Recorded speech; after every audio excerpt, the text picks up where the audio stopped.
बढ़ते हैं आगे और एक बहुत ही खास विश्लेषण आपके लिए लेकर आ रहे हैं। 2 दिन बाद पीएम मोदी देश के सबसे बड़े समुद्री project Mumbai trans harbour link यानी अटल सेतु का उद्घाटन करेंगे। अटल सेतु के शुरू होने से न सिर्फ सड़कों पर रफ्तार बढ़ेगी बल्कि विकास की रफ्तार भी बढ़ने वाली है।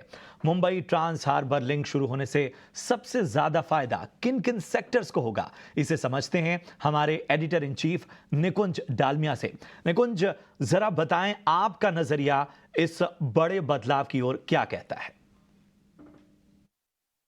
विकास, जैसा हम सब जानते हैं, विकास के लिए इंफ्रास्ट्रक्चर का होना बहुत ज़्यादा ज़रूरी है। आज हम बात कर रहे हैं मुंबई शहर की।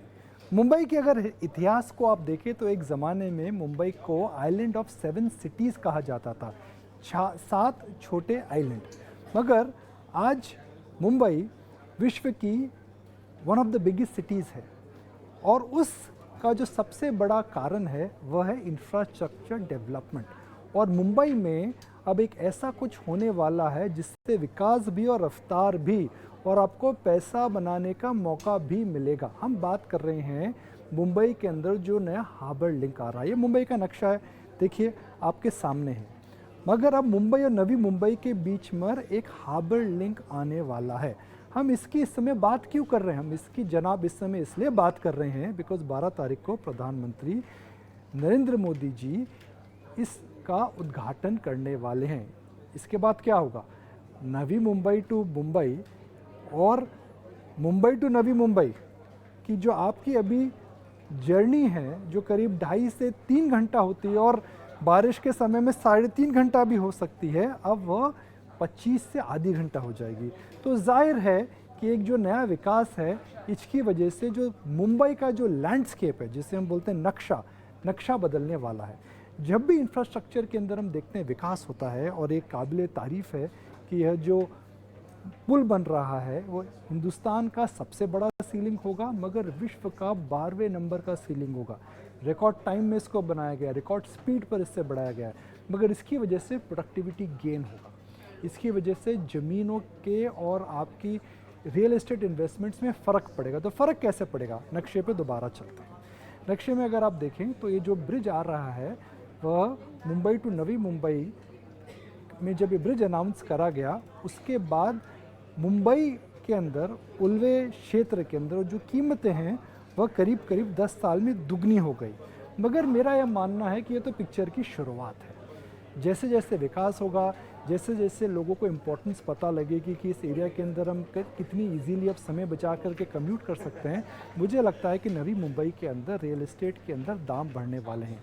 एक ज़माना था जब मुंबई के अंदर BKC बांद्रा कुर्ला कॉम्प्लेक्स के अंदर हमने देखा था विकास हो रहा था।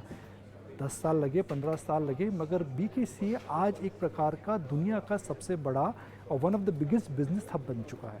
तो कौन सी कंपनियां हैं जिनके अंदर आप दाव लगा सकते हैं? पहले तो देखते हैं कौन से एरियाज़ हैं जहां पे आपको दाव लगाना चाहिए।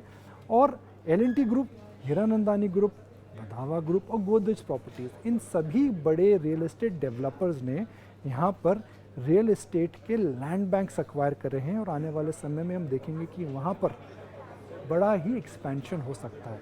उसी प्रकार जहाँ से ब्रिज चालू होगा वहाँ पर भी जाहिर सी बात है शिवरी एरिया जो मुंबई का है वहाँ पर भी विकास होगा, वहाँ पर भी रियल एस्टेट डेवलपमेंट होगी। तो वहाँ पर लोढ़ा, SD कॉर्प, L&T जैसी बड़ी कंपनियों ने लैंड बैंक डेवलप कर लिया है, डेवलपमेंट है। तो हमारा ये मानना है कि आने वाले कुछ सालों में मुंबई के 2 एंड्स जिससे हम बोलते हैं, जहाँ पर ये पुल बना है, वहाँ पर बड़ा विकास होगा। रियल एस्टेट प्राइसेस पे नज़र रखिए। मैं इसलिए बोल रहा हूँ बिकॉज मुंबई में जब सीलिंग बना था तो उसके बाद हमने देखा था कि जो सीलिंग के 2 एंड्स हैं वहाँ पे किस प्रकार से विकास और प्राइस अप्रिसिएशन हुआ। हमने देखा था कि जब वाशी ब्रिज बना था किस प्रकार का विकास और किस प्रकार का प्राइस अप्रिसिएशन हुआ था। तो एक ये साधारण सी बात है, जहाँ पर इंफ्रास्ट्रक्चर आता है वहाँ पे विकास होता है, जहाँ पर विकास होता है वहाँ पे आर्थिक उन्नति होती है और रियल एस्टेट का हमेशा अक्सर डेवलपमेंट देखा जाता है। मगर इस विकास से हमें एक चीज़ सीखने को मिलती है, जहाँ पर चाहा है तो वहाँ पर रहा है, और इस समय जो रहा है वह सड़क पर नहीं है, वो पुल पर है। 3 घंटे का सफ़र अगर 30 मिनट में हो जाएगा तो प्रोडक्टिविटी गेन आएगा और इंफ्रास्ट्रक्चर की वजह से हम देखेंगे कि मुंबई का जो नक्शा है वह बदल रहा है। जी हाँ, बहुत बहुत शुक्रिया निकुंज, ये पूरी डिटेल्स हाईलाइट करने के लिए। और किस तरीके से मुंबई की तस्वीर बदलने वाली है, जिस तरीके से बड़ा पुल आ रहा है, 3 घंटे का सफ़र मात्र 30 मिनट में आप पूरा कर सकते हैं। और उसको लेकर पूरे रियल एस्टेट पैक में हम देखें तो ये थीम भी बहुत ज़ोरों शोरों से बज़ कर रही है। और रवि, एक बार आपसे रियल एस्टेट काउंटर्स पे ही राय जानना चाहेंगे, क्योंकि जैसा कि निकुंज हाईलाइट भी कर रहे थे कि जब से ये प्रोजेक्ट शुरू हुआ है इसको बहुत समय लगा बनने में, पर अब जब ये तैयार हो चुका है तो कंपनीज़ ने इसकी तैयारी पहले से ही कर ली है। प्रॉपर्टीज़ के दाम पिछले 10 साल में लगभग दुगने ऑलरेडी हो चुके हैं और बड़ी बड़ी कंपनीज़ ने लैंड बैंक भी वहाँ पे लेके रखा हुआ है। कई सारे इलाके हैं जहाँ पे कीमतों में इजाफा हुआ है और पिछले कुछ 1 साल का भी हम ट्रेंड निकालें तो तब भी वहाँ पे एक डेवलपमेंट ही देखने को मिला है। कुछ लिस्टेड स्पेस में से जैसे कि L&T, लोधा, इनमें से कोई स्टॉक जो कि आपको पसंद आ रहा हो? देखिए, इससे पहले सृष्टि जी, मैंने लोधा पे एक बार बाय कॉल दिया था और दोबारा अभी भी यहाँ पे करंट इस समय 1127 चल रहा है और मुझे लगता है कि इन लेवल्स पे भी यहाँ पर एक बाइंग मोमेंटम बना रहेगा। और लॉन्ग टर्म के हिसाब से देखते हैं तो ये अब काउंटर 1250 के आसपास के लक्ष्य दिखा सकता है। तो बिल्कुल इसको यहाँ पर फोकस करना चाहिए और जो ये डेवलपमेंट दिख रहा है उसका फायदा उठाना चाहिए। दूसरा एक और काउंटर है सनटेक, जो कि मुझे यहाँ पर थोड़ा सा आप इसमें कम क्वांटिटी में ट्रेड करें, लेकिन फिर भी ये भी स्ट्रक्चर अच्छा बना रहा है और 500 के टारगेट के लिए यहाँ पर जाता हुआ नजर आ सकता है। तो ये 2 काउंटर हैं जो कि काफी अग्रेसिव तरीके से बाय लग रहे हैं। तो ये है रियल एस्टेट स्टॉक्स पर राय रवि जी की तरफ से आती हुई। चलिए कुछ और अहम सेक्टर्स की ओर रुख करते हैं और एक बार हम देखते हैं लंबे समय से जो डिफेंस स्टॉक्स हैं उनमें इस वक्त क्या नज़रिया हो सकता है। वो इसलिए क्योंकि आज शेयर डिवीजन के बाद कोचीन शिपयार्ड ने एक तरह से रफ्तार पकड़ी है और 678 पर खुलने के बाद ज़बरदस्त तेज़ी यहाँ पर नज़र आई है। 11-12% से ज़्यादा की तेज़ी यहाँ पर कोचीन शिपयार्ड में नज़र आई है। लेकिन इन सब से जुड़े हो बाकी अहम स्टॉक्स पर भी क्या राय रहेगी? अमोल, ज़रा बताइए। सबसे पहले तो कोचीन शिपयार्ड पर राय दीजिए। ज़बरदस्त तेज़ी, लगभग कह सकते हैं कि 13% की तेज़ी यहाँ पर हम उसके करीब देख रहे हैं। इसके आधार पर बाकी अगर डिफेंस स्टॉक्स को भी अगर अपने आप रडार में रखें तो क्या कुछ पसंद आ रहा है? पहले कोचीन शिपयार्ड पर राय दीजिए। आई थिंक कोचिन शिपयार्ड का आई थिंक स्प्लिट या हुआ है, इसके कारण ग्राफ ठीक से अवेलेबल नहीं है मेरे सॉफ्टवेयर्स में।